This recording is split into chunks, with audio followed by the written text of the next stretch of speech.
맹경제TV는 하나님의 사랑과 은혜를 나누는 복음 영상입니다. 구독하고 알람 설정을 하시면 그 사랑과 은혜를 함께 나누실 수 있습니다. 과거에는 부모님이 돌아가신 후에 이를 입에 올리는 것 자체가 큰 불효로 여겨졌었죠. 하지만 요즘에는 자식이 말을 꺼내기 전에 부모들이 다 알아서 합니다. 특별히 유산 상속 문제가 그렇죠. 이 유산 상속이 얼마나 힘들고 어려운 문제인지 모릅니다. 정상적인 상속을 하면 워낙 세금을 많이 내야 하니까 유족이 생각하기에는 그 돈이 아까울 수밖에 없고, 그래서 세금을 덜 내기 위해서 이런저런 일을 하는 겁니다. 부모가 피땀 흘려서 만들어 놓은 재산을 자식에게 물려주는데 정부가 무슨 권리로 그 뭉텅이로 빼앗아 갑니까? 상속세는 아예 안 받을 수는 없겠지만 좀 줄여야 합니다. 근데 세금만이 문제가 아니죠. 자녀들 간의 유산 다툼도 적지 않게 일어납니다. 과거 통합교단의 큰 어른이라고 불리던 아무개 목사님이 목사들의 오찬 모임에서 이런 이야기를 했습니다. 그 목사님은 이미 은퇴하고 다른 사역을 하시지만 혹시라도 그 교회 성도들이 이 영상을 볼 수도 있어서 익명으로 말씀드립니다. 본인이 심무하던 교회의 장로가 세상을 떠나서 장례를 집례하러 갔는데 그 집 두 아들과 두 며느리가 서로 엉켜서 멱살을 잡고 머리채를 붙잡고 싸우고 있더랍니다. 상갓집에서 싸움이 일어나는 경우가 종종 있습니다. 종교적인 갈등으로 싸우는 일도 많이 있죠. 일단 싸움을 말리고 싸운 이유를 들어봤답니다. 그 이유가 너무 어이없는 것이었습니다. 돌아가신 아버지 손가락에 있던 큼직한 백금 반지를 서로 자기가 갖겠다고 자기가 가져야 한다면서 싸웠다는 겁니다. 다이아가 박힌 반지도 아니고 그냥 백금 반지인데 그걸 서로 갖겠다고 장례식장에서 추태를 부린 겁니다. 그 말을 듣고는 너희 같은 후레 자식들을 위해서는 내가 예배를 할 수 없다고 호통을 치고는 돌아와 버렸다는 이야기입니다. 이 유족 간에 벌어진 싸움의 원인을 냉정하게 따지면 돌아가신 장로님이 생전에 백금 반지 주인을 정하지 않았기 때문입니다. 그래도 지금은 유산상속법이 잘 정비되어 있습니다. 지금은 다 똑같이 나누어 받잖아요. 큰아들이든 작은아들이든 시집간 딸이든 무조건 다 1대1대1입니다. 생존해 있는 배우자만 1.5로 더 많이 받죠.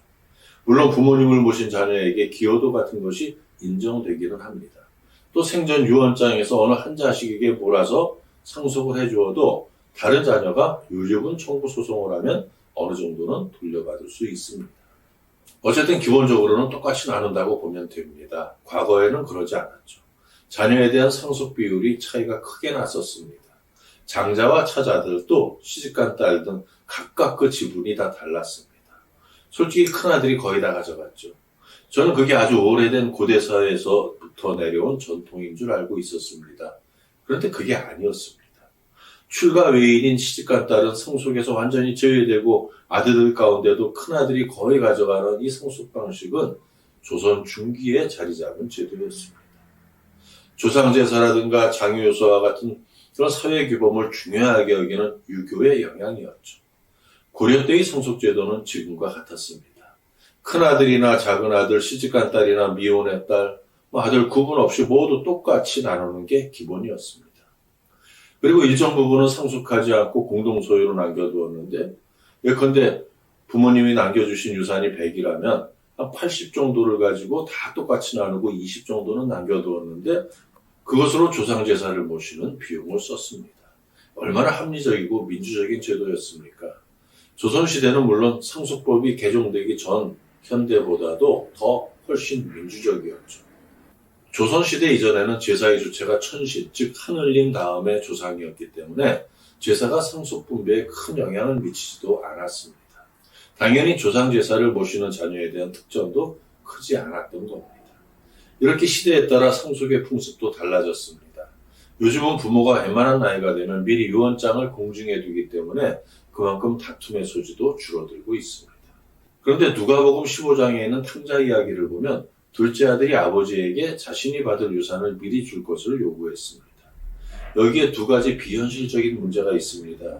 예수님이 공생애를 사시던 중동에서 이 둘째 아들의 요구가 과연 가능한 것이었느냐는 겁니다. 둘째 아들에게도 돌아갈 유산이 있었느냐는 겁니다. 유대 율법과 유교의 풍습이 상당히 흡사합니다. 유대 율법학자들이 하나님의 말씀을 잘못 해석한 결과입니다만 당시에는 철저히 장자 상속이 이루어졌습니다. 아버지의 모든 유산은 장자에게 상속되고 장자의 재량에 의해서 동생들에게 나누어지는 게 일반적인 관례였습니다. 그래서 야곱이 형인 에서로부터 장자권을 빼앗기 위해 그렇게 잔머리를 굴렸던 겁니다. 우리도 조선시대에는 그랬던 겁니다. 그래서 흥부전과 같은 소설이 나올 수 있었던 거죠. 왜 모든 재산이 장자에게만 상속되었을까요? 당시 이스라엘이나 중근동의 장자 상속의 법이 명문화된 것은 사실 없습니다. 하지만 그것이 당시의 관행이었다는 말이죠. 여기서 두 번째 문제를 발견할 수 있습니다. 왜 장자에게만 유산이 상속되는 것일까? 서두에 말씀드렸듯이 아버지가 죽기 전에 유산 상속에 대한 말을 감히 꺼낼 수 없었기 때문입니다.